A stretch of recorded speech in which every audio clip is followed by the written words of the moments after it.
আমি আলহামদুলিল্লাহ ইমারাতে ইসলামিয়া আজ পৃথিবীতে একটা মাত্র দেশ, বুকে হাত দিয়ে বলতে পারি 100 ভাগের মধ্যে 100 ভাগ আল্লাহর কোরআনের নীতি অনুযায়ী রাষ্ট্র পরিচালিত হচ্ছে। 30 জনের মতো মন্ত্রী পরিষদ, এই 30 জন মন্ত্রীর মধ্যে 28 জনই দেওবন্দি আলেম, এবং তারা এই রাষ্ট্র পরিচালনা করতেছে। এই রাষ্ট্রের এক একজনের নাম শুনলেই তো আপনারা শুনবেন আশ্চর্য। একজনের নাম হলো আজকে সারা গোটা ভারত যাকে নিয়ে নাচতেছে, মোল্লা মোহাম্মদ আমির খান মুত্তাকি। মোল্লা, শুরুতে মোল্লা, শেষে মুত্তাকি, মানে পরহেজগার মোল্লা। আমার মতো তোমার মতো সাধারণ মোল্লা না। কেমন মোল্লা? আরে পরহেজগার মোল্লা। এই পরহেজগার মোল্লা আজকে ইমারতে ইসলামিয়ার পররাষ্ট্রমন্ত্রী। হাজরিন, সেই রাষ্ট্রের বিচার ব্যবস্থা আজ যুদ্ধ বিধ্বস্ত। 40 বছর ধরে যে রাষ্ট্রের যুদ্ধ চলছে, সেই যুদ্ধ বিধ্বস্ত একটা দেশ, যে দেশে লক্ষ লক্ষ মানুষের কাছে অস্ত্র, এবং এই সাধারণ এই বন্দুক সন্দুক মার্কা অস্ত্র না, অত্যাধুনিক অস্ত্র, যে অস্ত্র দিয়ে তারা সোভিয়েত ইউনিয়নের সাথে যুদ্ধ করেছে, যে অস্ত্র দিয়ে তারা আমেরিকা সহ পশ্চিমা ন্যাটো বাহিনীকে কুত্তা পেটা করে বিদায় করছে। এই ধরনের ভারী অস্ত্র 2-4 লক্ষ না, বরং কয়েক মিলিয়ন মানুষের হাতে আছে। অথচ গত 4 বছরে কোন একটা ডাকাতির ঘটনা নাই, কোন একটা সন্ত্রাসের ঘটনা নাই। করা যায় না। কেউ এসে তোমার কাছে চাঁদা চাবে, চিন্তাও করা যায় না। কেউ এসে তোমার কাছে সন্ত্রাসী করবে, ছিনতাই করবে, চিন্তাও করা যায় না। জিজ্ঞাসা করলাম মোল্লা আব্দুল হাকিম হাক্কানি হাফিজাহুল্লাহ, দেশের শীর্ষ আলেমে দ্বীন এবং প্রধান বিচারপতি, তার বড় বড় আরবি কিতাব আছে কিভাবে কাজা পরিচালিত হয়। ওলামা ইকরাম এই সমস্ত আমাদের কিতাবগুলো এনে আপনারা দারুল ইফতায় পড়ান। শুধু মুফতি তৈরি করেন না, কাজী তৈরি করেন।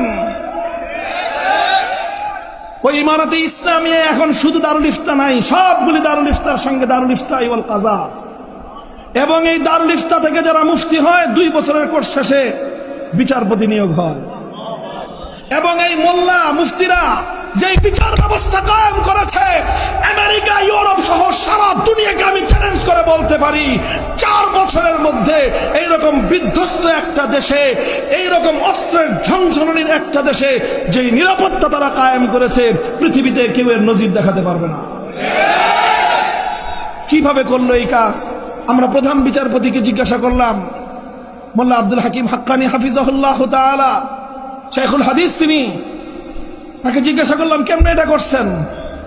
তারা বলেন যে একটাই, আমরা এমন একটা ব্যবস্থা কায়েম করেছি, যে কোনো বাদী যদি এসে ফরিয়াদ জানায়, মামলা দায়ের করে, মামলা দায়ের করতে দেরি, তার বিচার কার্য শুরু হতে দেরি নাই।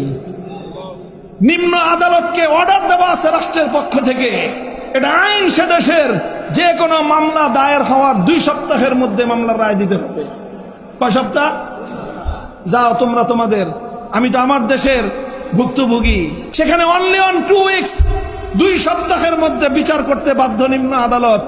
যদি 2 সপ্তাহের মধ্যে বাদী এবং বিবাদী এবং সাক্ষী সুবুত নিয়ে যদি আদালত মনে করে যে না 2 সপ্তাহের মধ্যে এটার রায় দেওয়া সম্ভব না, তখন আদালতকে, নিম্ন আদালতকে উচ্চ আদালত বরাবর প্রেয়ার করতে হবে, দরখাস্ত দিতে হবে যে আমি 2 সপ্তাহের মধ্যে এই মামলাটা শেষ করতে পারতেছি না বলে দুঃখিত, আমাকে আরো 1 সপ্তাহ সময় বৃদ্ধি করে দেওয়া হোক। উচ্চ আদালত থেকে যদি আরেক সপ্তাহ সময় বৃদ্ধি করে দেওয়া হয়, নিম্ন আদালত রায় দেওয়ার জন্য আরেকটা সপ্তাহ বেশি পাবে। অধিকাংশ মামলা শুধু বাদী বিবাদী, মুদ্দাই এবং মুদ্দা আলাই 2 পক্ষ আসে। অধিকাংশ মামলায় কোনো উকিল, ব্যারিস্টার, জজ ব্যারিস্টারের প্রয়োজন হয় না। উকিল, বাদী তার কথা নিজে বলে, বিবাদীও তার কথা নিজে বলে। শেখ আব্দুল হাকিম হাক্কানি হাফিজাহুল্লাহর কাছে যে যদি কেউ উকিল রাখতে চায়, বলে যে সে অপশন আছে, যদি কেউ নিজের মামলা পরিচালনা করতে অক্ষম হয় তাহলে অনুমতি নিয়ে সে নিজে উকিল রাখতে পারবে। আমরা জিজ্ঞাসা করলাম আসলে ঘটনাটা ঘটে কি, কিভাবে বিচার হচ্ছে? তিনি বললেন যে মোর দ্যান 50%, অধিকাংশ মামলা কোনো উকিল ছাড়াই নিষ্পত্তি হয়ে যায়। এই সেই বিচার ব্যবস্থা, আল কোরআনের বিচার ব্যবস্থা, ইসলামের বিচার ব্যবস্থার মাধ্যমে মিলিয়ন মিলিয়ন মানুষের কাছে এইরকম প্রাণঘাতী অস্ত্র থাকা সত্ত্বেও এই অস্ত্র তারা জনগণের কাছ থেকে কেড়ে নেয় না, আবার এই অস্ত্রের কোনো অপব্যবহার নাই। কারণ আল কোরআনের বিচার ব্যবস্থা, এই বিচার শুধু মুসলমানদের জন্য না, এই বিচার যেমন মুসলমানদের জন্য একইভাবে অন্যান্য সংখ্যালঘুরাও যে কেউ এসে প্রধান বিচারালয়ে বিচার চাইতে পারে, 2 সপ্তাহের মধ্যে তার ন্যায় বিচার নিশ্চিত করা হবে।